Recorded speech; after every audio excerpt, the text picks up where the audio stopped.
I think the Nets are a little bit of the Clippers last year. Really noisy.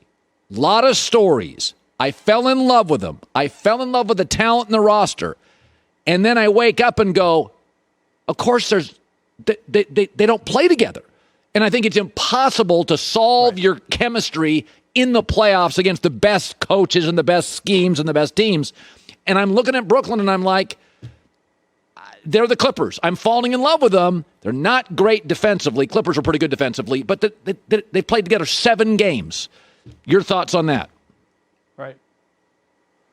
Yeah, no, I didn't buy the Nets from the very beginning as a title contender for a multitude of reasons. Obviously, I didn't anticipate that they weren't going to play together or play together as little as they have. But the defensive element and the lack of experience, this brand new coaching staff coming together or a brand new head coach, simply made me question, can they get there? Even as odd as this season is. But the number one element is, as you've pointed out, and I've been saying from the beginning, and Nets fans hate me for pointing it out, is the fact that their defense simply isn't good enough to win championships. And when they're rolling over teams in the regular season, and everybody makes a big deal about their offense and says, well, this is their offense it's going to make up for their defense. We've never seen that be the case when it comes to winning. Because the East is so uneven, I still question whether they can get past Philadelphia. I like Milwaukee more this year than I ever have. But when we're talking about winning a title, they simply don't have the requisite ability defensively to be able to do it. And to your point, the Lakers, yes, fell off one year and still won it. But they knew that they could play defense, and they had defensive players. And even if the Nets had never demonstrated collectively that they could play that level of defense, if I looked at their personnel and said, you know what, they just need to tap what they have, then I might be willing to go along with it. But I'm looking at Kyrie Irving, James Harden, Joe Harris. Like, there are not good defensive players on their team that you are going to close with. So when the game gets a little more physical and the pace slows down, that's going to diminish what they're able to do offensively. And then defensively, can they live in that kind of a game? The teams that I've seen play this year who play that way, the Knicks, the Sixers, the Nets offensively have struggled against those teams for that very reason. And that's what they're going to get a steady diet of when it comes to the postseason. And that's why I haven't believed that they are championship material from the very beginning. So I made an observation. Lakers lost last night, but I was watching them a few nights ago, and I thought to myself, last year's Lakers team felt old. It was Rondo, it was Dwight Howard, it was JaVale McGee. It felt old in key spots, Danny Green. And I watched them the other night without LeBron and AD, and I thought, they've got about 7 guys in their prime. Dennis Schroeder's in his prime. Kyle Kuzma's in his prime. And I started going, Montrezl Harrell now moves into his prime. And I thought, LeBron doesn't have to carry this team. If LeBron didn't play this year, it's a 500 NBA team. It would mop up on the bad 8. It'd lose to the top 8. Right. And it'd be hit and miss in the middle 20. Right. And I said to myself, fair. This is actually the best team LeBron's ever played with in terms of athletic, in their prime. Even in Miami, D. Wade struggled playing back-to-backs. There was right. Chris Bosh had injuries. I look at this Laker team the other night, and I'm like, I think the overall roster is better than we think if you take LeBron out. It's a solid roster. I agree, and there's a reason for that, because LeBron James is 36 years old, and he and the Lakers know that while he still has the basketball IQ and the ability to utilize pieces around him, he can't do everything that he's done previously. And this is still the hitch in what they have. All the pieces that you mentioned, for the most part, their strength is at the defensive end of the floor. And it's why they haven't fallen off defensively since LeBron and AD have been out, which is really remarkable considering how good those two are defensively. But offensively, this team is still going to rely on LeBron James as the playmaker more than ever. And you're going to see it when AD comes back and LeBron is still on the sideline. their offense is not going to take this huge jump. As good as AD can be or productive as he can be offensively, he's not a playmaker. He doesn't create shots for other guys. And that is the element here that I question, do the Lakers have enough? You're right.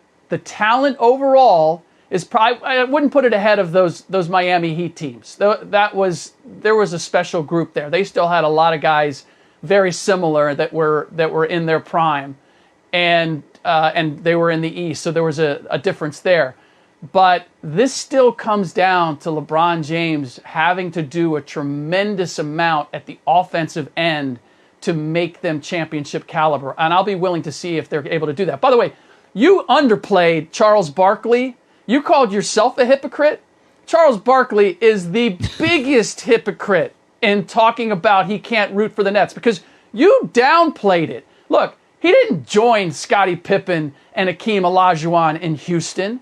He asked to be traded to the Houston Rockets. That was his number one priority. I've got the receipts. And then he recruited Scottie Pippen to come to Houston to join him. They didn't get along. They realized they didn't like each other, and that undermined the whole thing.